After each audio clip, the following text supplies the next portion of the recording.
apa ya? Saya bisa ngelihat badan saya sendiri emang ya. Jadi saya ngelihat badan saya sendiri, tapi sebelumnya itu terjadi, jadi di jempol kaki saya itu kayak ditarik emang ya. Jadi di sini tuh kayak apa ya? Kayak air yang surut sampai kepala. Dan saya bisa ngelihat badan saya. Dan ketika badan saya disentuh sama teman saya, meskipun pelan, tuh rasanya sakit banget. Ketika saya merasakan sakit itu ada yang narik. Saya bisa ngelihat badan saya sendiri. Saya ada yang narik. Terus ada cahaya putih. Cuman ada suara. Itu kamu lihat ke arah depan. Saya lihat ada ini, Mang E. Ada pohon sangat besar seperti beringin. Itu daunnya warnanya emas. Jadi ada nama saya, bin siapa gitu. Itu tidak jatuh, ada di tengah-tengah. Tapi yang berserakan banyak yang berguguran, Mang E. Jadi kata suara itu, kamu beruntung, kamu belum gugur. Karena si daun itu ada di tengah-tengah, Mang E. Jadi saya udah meninggal belum? Belum. Kamu lihat ke sebelah kanan. Saya lihat di sebelah kanan tuh ada orang-orang ganteng-ganteng, Mang E. Ganteng, cantik-cantik. Saya tanya ke cahaya itu siapa? Itu yang meninggal di terowongan Mina. Dulu mungkin pemirsa tahu lah. Tahun 91 ada kejadian di Mekah, ada terowongan Mina yang roboh itu yang menimpa jemaah haji. Nah, itu saya ngelihat mereka tuh ganteng-ganteng, Mang. Ketika saya diperlihatkan ke kiri, tempat kamu mah di kiri. Saya ngelihat sahabat saya, Mang, yang dulu yang udah meninggal tuh lagi dipukulin. Saya kan bingung. Jadi saya harus masuk ke mana? Ke sana.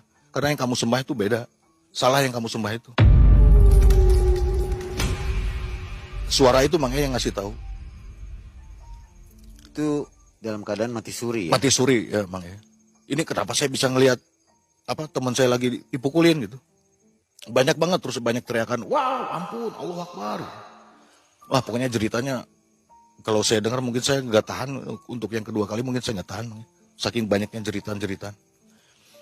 Setelah itu kamu pulang lagi aja, karena belum waktunya kamu. Maaf Mang, kalau saya cerita ini, sorry emosi saya meledak-ledak. Ya nggak apa-apa. Nah, sesudah itu tak lama meninggal ayah saya. Ayah saya kan seorang TNI Mang. Ketika meninggal itu biasanya ada upacara dinas. Nah, saat upacara dinas tembakan salpo, orang yang kita duga yang udah jolim ke ayah saya itu tertawa Mang. Puaslah si Batak ayah. Ketawa-ketawa itu Mang di depan saya.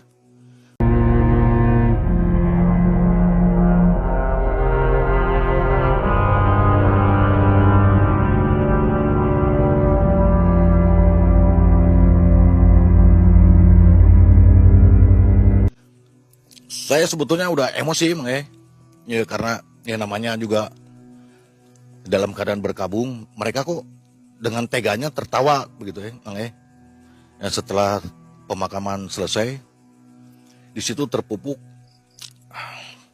dendam yang luar biasa di hati saya Mang. Jadi di dalam hati saya itu saya harus habisi orang ini, satu keluarga ini harus saya habisin.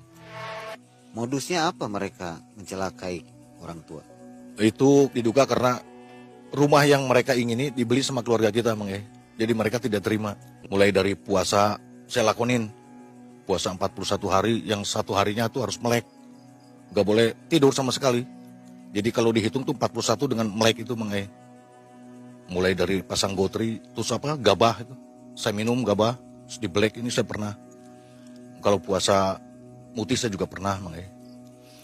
Dan karena untuk menimbulkan keyakinan saya nih, untuk melampiaskan dendam saya, jangan-jangan ini nggak ampuh. Saya coba, memang teruji Mang. Tapi karena saya tidak puas kan, coba di jalanan Mang. Saya berantem di jalanan memang kebal Mang. Nah suatu saat kita itu punya tongkrongan, itu di tengah kota Cimahi Mang. Jadi di samping toko-toko, satu saat ada preman lah yang meminta jatah ke toko yang biasa deket kita nongkrong itu secara paksa Mang. Nah, saya kan nggak, sebagai orang yang sudah dekat dengan pemilik toko, bela Mang. Akhirnya terjadi perkelahian. Ya, dari situ kan saya timbul hati saya nih, saya mau coba nih, benar nggak saya kebal gitu. Memang coba saya kebal Mang. Malah saya berapa kali kalau berantem tidak puas, kalau orang itu tidak membawa senjata saya kurang puas Mang.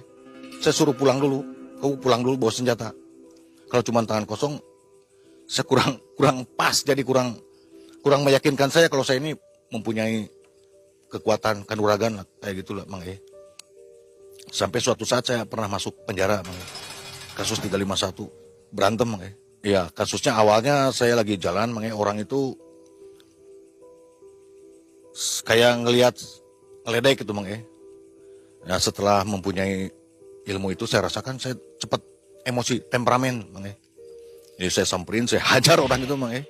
Jadi memang saat itu saya tidak membawa senjata, tapi secara refleks saya ada batu di situ. Saya pukulin kepalanya sampai pecah, Mang. Nah, saat saya mukulin orang itu di belakang, ternyata ada orang temennya orang tersebut, Mang. Mukulin ke saya 3 orang, saya biarin aja, yang penting ini hancur. Sampai saya masuk penjara karena ternyata yang saya pukulin itu saudara polisi, Mang. Tapi kembali lagi, Mang, ketika saya udah masuk Islam kan, kembali lagi saya tidak boleh dendam. Akhirnya dendam itu saya padamkan lagi. Dari kisah ini ada pesan untuk penonton Malam Mencekam. Kalau menurut saya, Mang, ya, mohon maaf saya bukannya menyinggung praktisi yang lain ya. Banyak sih praktisi yang baik juga. Kalau sekiranya kita mengalami santet, cobain dulu dengan sendiri. Perbanyak sodako, jikir. Karena saya alhamdulillah sembuh itu dengan jikir dan sodako, Mang. Saya udah berobat kemana-mana, ya tidak mengalami kesembuhan. Akhirnya saya dengan jikir sendiri sama sodako ke anak yatim. Alhamdulillah sekarang saya sehat, Mang. Boleh diijazahkan mungkin zikir yang baiknya. Saya memperbanyak sholawat, Mang. Selawat. Sholawat sama al-falak. Ya, Itu saja. itu saja. Sholawat yang paling banyak saya amalkan, Mang.